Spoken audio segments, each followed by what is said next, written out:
There were moments in my life when I truly believed I had found happiness. A small house tucked away in the quiet countryside, a kind-hearted man by my side, and Maya's laughter echoing through the morning air. Simple things, yet they made me feel like the luckiest woman alive. But happiness can be more fragile than we think. The day she came back, Dee's ex-wife, it felt like everything started to unravel. The memories he had buried, the silent wounds he never spoke of, all came rushing back. I saw something in his eyes that shook me, not because he still loved her, but because his past was too heavy, too haunting for me to carry with him. I used to tell myself, as long as I love hard enough, everything will be okay. But when you're standing at the crossroads, choosing to stay or to walk away, you realize love isn't always enough. Maya still laughs, still believes her mom will always be there. And me, I'm just trying to be strong enough to protect her from the storm that's coming. Strong enough to believe into one more time. This isn't just a story about love. It's about trust. About wounds you thought had healed, suddenly bleeding again. It's about a quiet question I keep asking myself. Is true happiness ever really meant for someone like me? If you've ever asked yourself the same, then maybe this story is for you too. That morning, everything felt unusually still, like the world was holding its breath. Birds chirped gently somewhere in the old bamboo grove, and the morning dew clung to the soft green leaves of the gourd vine. Barefoot on the cool earth, I carried an old woven basket in my arms. My heart was as light as the breeze. Just the thought of making breakfast for Day and Maya, a warm bowl of gourd soup, made me feel a quiet kind of joy. From the weathered wooden doorway, Dee stretched and looked out, a faint smile tugging at his lips. He walked over and said in a low voice, "You're up early. I need to stop by her place later. Tie up some loose ends." His ex-wife. The name neither of us ever said out loud, but we both knew exactly who he meant. I kept my eyes on the gourd vines, trying to sound calm. "Take your time," I said. "Just don't let it get ugly." I knew how restless he was inside, but I also knew until that chapter of his past was truly closed, we couldn't begin ours. Back inside, Maya was still asleep, her baby soft hair messy on the pillow. Watching her breathe peacefully, my heart felt both full and fragile full, because this moment was beautiful. Fragile because I didn't know how long it would last. Dee grabbed his old sun-faded cap and headed out. His footsteps were heavy but steady. I stood silently on the porch, watching as his figure disappeared beyond the tall areca palms lining our village path, and all I could do was hope that today the past would finally let us go. The sun climbed higher in the sky, casting heavy heat onto the narrow dirt path as golden dust kicked up beneath our feet. I pulled Maya gently into my arms, wiped the sweat from her forehead, and whispered, "Today, we're going to help out at the little diner. Okay, so you've got to be a good girl for Mommy, all right." Her wide eyes blinked up at me. Then she nodded hard, her soft, tangled hair dancing in the breeze of the open fields. We walked the narrow trail that cut through rice paddies, turning the light gold of late summer. At the far end, where the path split in three, stood a small roadside diner, tucked under the shade of old trees. The metal roof was rusted and bent, but the place buzzed with life customers coming and going, laughter spilling out with the scent of frying oil. That little diner was where I just landed a job washing dishes. Not much pay, but maybe just enough to cover a few meals and buy Maya a new pair of sandals. Inside the clatter of plates, the sizzle of food, the smoke and steam, it all blended into that familiar scent of survival. I rolled up my sleeves and stepped to the sink. The dishes were stacked sky high. The cold water stung my hands, but I kept scrubbing one plate at a time. Steady, careful. Maya stood quietly by my side, her eyes watching every movement. Then, in the softest voice, she said, "Mommy, can I help you?"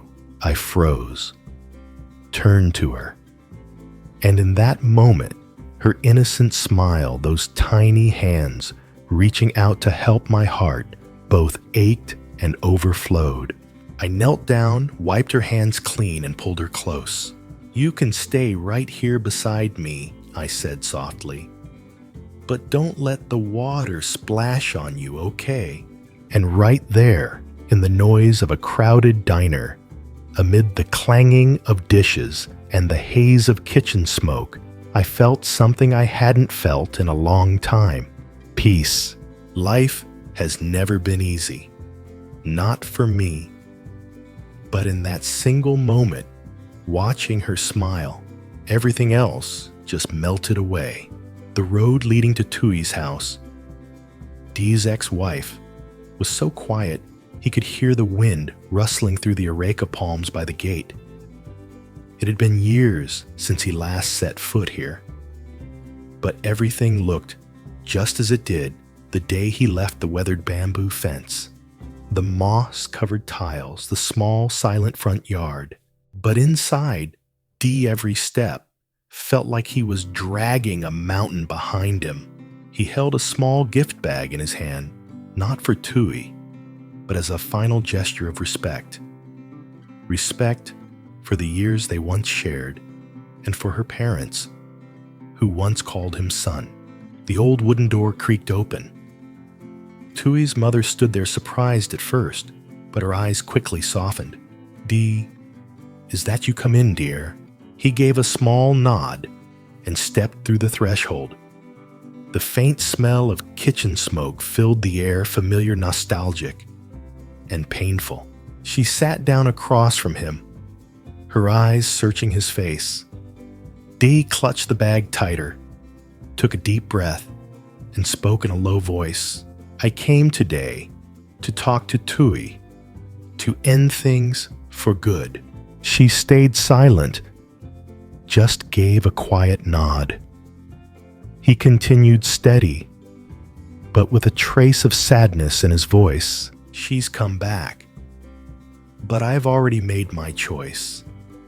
I want to close this chapter completely, even divide the assets if needed. I don't want any ties left between us. I need to walk my own path now." He saw her eyes glisten, her lips quivering like she wanted to say something but didn't. After a moment, she let out a slow sigh and gently asked, "Have you really thought this through? After all, Tui was once," but Dee cut in not with anger, but with a calm that had taken him months to find. "I've thought about it every day. And no, I can't go back. No matter what, I'll stand by Huyen and Maya. They're my family now."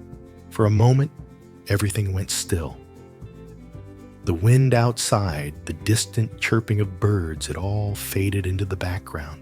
Dee knew once he stepped out of that house, there would be no return. But maybe that was the point.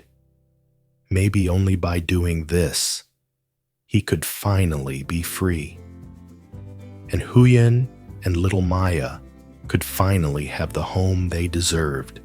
The walk home felt endless, like his thoughts were caught in a whirlpool, pulling him deeper with every step. D couldn't shake the sound of Tui's mother's voice echoing in his mind, or the look in her eyes, not angry, just quietly disappointed. He knew he'd made the right choice. So why did it feel so heavy? Back home, he dropped the small bag by the door and collapsed onto the old wooden bed. The frame creaked beneath him, like it was groaning under the weight of everything he'd been carrying. Leaning back against the wall, he let out a long, tired breath.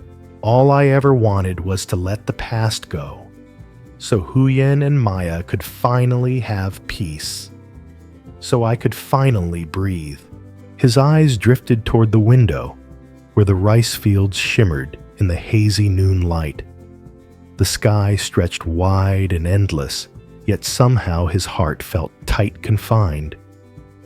He was scared that today's choice might only bring more storms tomorrow. The soft ticking of the clock pulled him back. It was almost noon. Day made his way to the kitchen, desperate to do anything to quiet the storm in his head. He lit the stove. The dry firewood caught quickly, crackling with bright, eager flames that lit up his face, a mix of warmth and something that stung. He placed a pot of caramelized pork on the flame, the rich scent of fish sauce rising with the heat.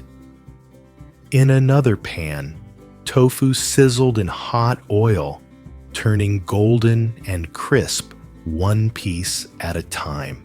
The smoke curled upward, mingling with the scent of grease stinging his eyes. But maybe it wasn't just the smoke. Maybe it was the ache from earlier, from letting go of a part of his life just to protect the one he was building now. He looked down at the simple meal before him, braised pork and crispy tofu, and his heart trembled a little. Will this be enough? Will Huyen and Maya truly be safe after everything? Maya and I walked quietly along the narrow dirt road, our footsteps light against the fading afternoon. From a distance, I could already smell the smoky scent of home cooking, and just like that, the ache of the day began to soften. It wasn't much, our little house, but it was warm, and it was ours. And after a long, tiring day, it was the only place I ever wanted to return to. As we stepped up onto the porch, the first thing I saw was Dee's familiar silhouette in the kitchen. He was bent over the stove, carefully tending to a pot of braised pork. The steam rose thick around him, wrapping his sun-worn face in a kind of gentle glow. When he heard our footsteps, he turned, and that smile, it lit up his whole face. Tough day at work, he asked, his voice soft and steady like a hug. Dinner's ready. Just wash up and come eat. Such a simple question, but it made my heart flutter. After everything we'd been through, I realized what I craved most wasn't comfort or wealth. It was this. Someone who cared, who saw me. Maya squealed with delight and bolted toward him. Uncle D. She threw her tiny arms around his waist, her soft hair brushing against his shirt, her little hands clinging to him like he was the safest place in the world. And in that moment, every ache in me just melted. I stood there watching them, smiling, but with a quiet weight still hanging in my chest. When Maya was finally seated at the table, I stepped closer to D and looked him straight in the eye. So, how did it go? The words pulled us both back to reality. His smile faded. He looked down, fingers curling slightly around the hem of his shirt.